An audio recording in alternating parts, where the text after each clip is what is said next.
Thank you, Presiding Officer, and I too would like to thank Angus MacDonald MSP for raising this motion. It's important to recognise the strong cultural and historic ties between Scotland and Scandinavia, and the many links both with oil and gas, fishing and numerous other industries, along with an increasing number of high-spend tourists visiting our country.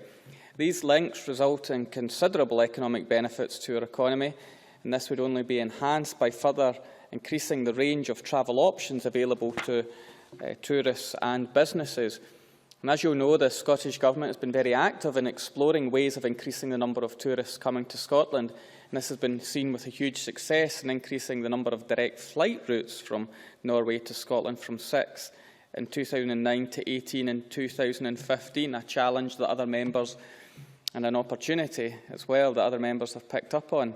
Now, the Scottish Government certainly wants to see the expansion of direct ferry connections from Scotland to Scandinavia, which could bring a different type of tourist to those already travelling by air.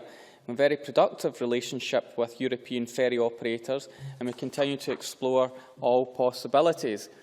We have been approached on occasion by parties exploring the potential for a Norway service calling at Scottish port, and we have welcomed discussions and engaged with them enthusiastically, offering all the support we can within the confines of state aid regulations that members have also mentioned. Now, to date, they have yet to overcome the challenges involved in putting in place a viable service, but we will continue to work with any potential operator that bring forward such a proposal. I'm sure colleagues in the Chamber will be aware that any such service would have to operate on a commercially viable basis, and this would be a matter for any prospective ferry operator to fully consider. It is important to recognise the enormous contribution the maritime sector makes to our economy, and any additional ferry routes from Scotland to Europe would therefore only increase the economic benefits throughout Scotland and would bring considerable advantages, both economic and environmental. One area of the maritime sector in particular which is continuing to succeed is the cruise industry. And Scotland is a UK market leader for inbound cruise tourism, with almost 400,000 people visiting our ports, injecting £41 million into the Scottish economy. And passenger numbers for this year's calls are forecast to be up on last year. So, in line with our Team Scotland efforts to support air route development to Scotland, Visit Scotland equally supports the development of inbound visitors to Scotland via ferry.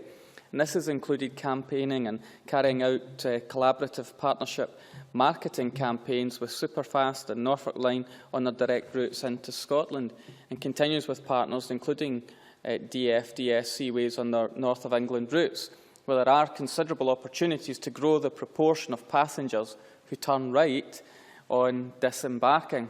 And looking specifically at Norway in 2013, there were over 100,000 visitors to Scotland, spending £87 million, Scotland's sixth largest international market.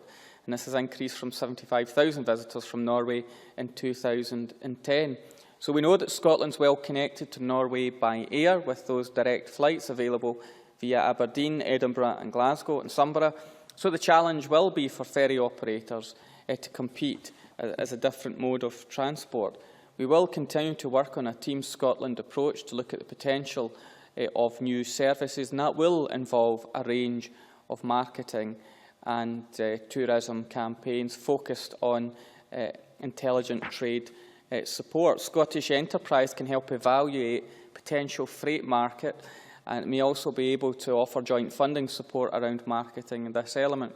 The Scottish Government has also explored options for other forms of commercial support that we may be able to offer potential operators as part of their overall business plan. And this highlights some of the ways in which we can assist ferry operators, encourage more tourists to choose Scotland as their holiday destination. But of course there are some parallels and challenges in the experience around the Rosyth to Zeebrugge ferry service. The challenges faced by that route over time are similar to those that would be faced with any potential new ferry operator. Despite the recent drop, and I think it was David Stewart that mentioned this, despite the recent drop in wholesale oil and gas prices, marine oil prices have become more expensive due to the introduction of the EU directive on sulphur in marine fuels. Regarding any possible Scottish Government funding, we have to be clear that although beneficial to our economy, a Norway service could not be considered a lifeline route like those to the Western and the Northern Isles, so our options to provide direct funding support are indeed more limited. Around state aid rules, it limits possible funding to Freight Facilities Grant and Waterborne Freight Grant schemes. Grant awards under these schemes are dependent on the transfer of freight from road to water, which is unlikely to be significant on a Scotland to Scandinavia route. Any new passenger service would also require freight custom to be commercially viable. It should also be noted that there are currently freight services operating between Aberdeen and Norway, albeit not for passengers. A further challenge for operators of passenger ferry services is availability of suitably configured vessels, such as Alec Johnson covered, in terms of cabin spaces, passenger facilities, coupled with fuel efficiency, of course. Stewart. The Minister will know, Presiding Officer, that I raised the issue of vessel design being a crucial factor in how viable it is, and the difference between a 40-knot catamaran that I mentioned from P&O and some of the slower vessels that some other members have mentioned are absolutely crucial. Speed makes all the difference, and I think where there has been failures across Scotland, it's where we've had any ad hoc vessel being used rather than the vessel bespoke for that particular route. And certainly within that point there's a number of issues, and the Scottish Government will continue to be supportive. Indeed, my next point was going to be how creative government can be in trying to find the right vessel and providing support, such as has been the case with DFDS. So the Scottish Government will do everything we can to help ferry operators overcome challenges such as these. Short of time, Presiding Officer, despite the challenges, we'll continue to encourage ferry operators to keep the option open of introducing passenger ferry service from Scotland under review, and the Scottish Government do stand ready to work closely with any ferry operator looking up to set any new route linking Scotland directly to Europe.